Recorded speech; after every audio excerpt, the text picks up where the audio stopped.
বিলাসীপাড়া নির্বাচনী অস্থায়ী শিবিরে হাহাকার পরিস্থিতি। বিভিন্ন জেলা থেকে ভোটের দায়িত্ব পালন করতে এসে চরম সংকটে পুলিশ এবং প্রায় ৬০০ জওয়ান চরম সংকটে পড়েছেন। এবং যেমনটা জানা যাচ্ছে যে শিবিরে নেই পানীয় জল, নেই খাবারও। গত কয়েকদিনে তাদের খবরও নেননি ধুবড়ী জেলা পুলিশ সুপার এবং নির্বাচন অফিসার।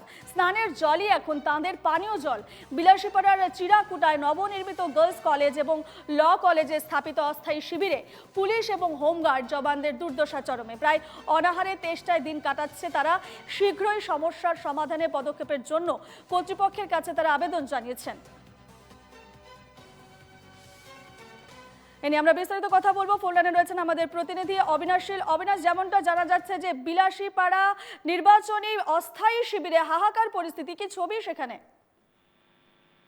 ঠিক রূপা, যেমনটাই বলছো আমাদের এনকেডি বাংলার দর্শকদের, যে আমরা এনকেডি বাংলা এবং সাংবাদিকের কয়েকজন লোক, আমরা এই দলটি গিয়ে বিলাসীপাড়া চিরাকুটায় অবস্থিত গার্লস কলেজ এবং ল কলেজে আমরা উপস্থিত হয়েছিলাম ওদের অভাব অভিযোগ শোনার জন্য। ওরা ফোন করেছিল আমাদেরকে যে ওদের অনেক অভিযোগ রয়েছে, অনেক অভাব হয়েছে। তার জন্য আমরা সেই স্থানে গিয়ে উপস্থিত হয়েছিলাম। উপস্থিত হওয়ার পর সে জায়গার পরিস্থিতি যা ছিল, সে খুব বিরক্তিকর এবং খুব অবস্থা খুব খারাপ ছিল ওই পরিবেশটা।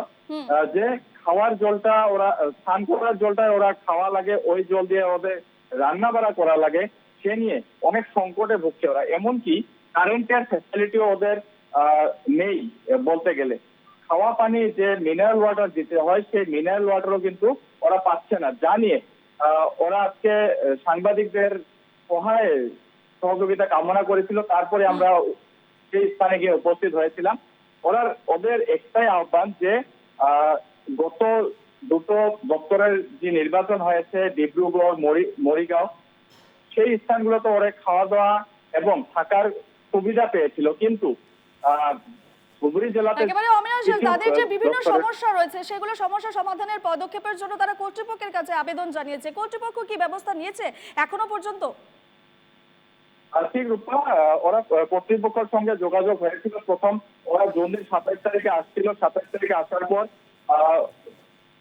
কর্তৃপক্ষ এসেছিল। কর্তৃপক্ষ এসে ওদেরকে আশ্বাস দিয়েছে যে আপনারা খাওয়া দাওয়ার জন্য পানি এবং স্নান করার জন্য যে প্রয়োজনীয় বস্তু, খাওয়া দাওয়ার জন্য ভাত সম্পূর্ণ পেয়ে যাবে। কিন্তু পরবর্তী সময়ে কিন্তু ওদেরকে খাওয়া দাওয়া যোগান ধরা হয়নি। তারপর আমরা নিউজ করে আসার কিছু সময় পরেই ওদের কাছে আসছিল বিভাগের কিছু কর্তৃপক্ষ এসেছিল। আসার পরে ওনাদেরকে আবার আশ্বাস দেওয়া হয়েছে যে আপনাদের সম্পূর্ণ দায়িত্ব নির্বাচনী বিভাগ নিবে। কিন্তু পরবর্তী সময় আজকে যে দায়িত্ব নেওয়ার কথা বলেছে, পরবর্তী সময় এই দায়িত্ব নেবে কি না সে কিন্তু আমরা নজর রাখছি। খবরের দিকে আপাতত তোমাকে ধন্যবাদ।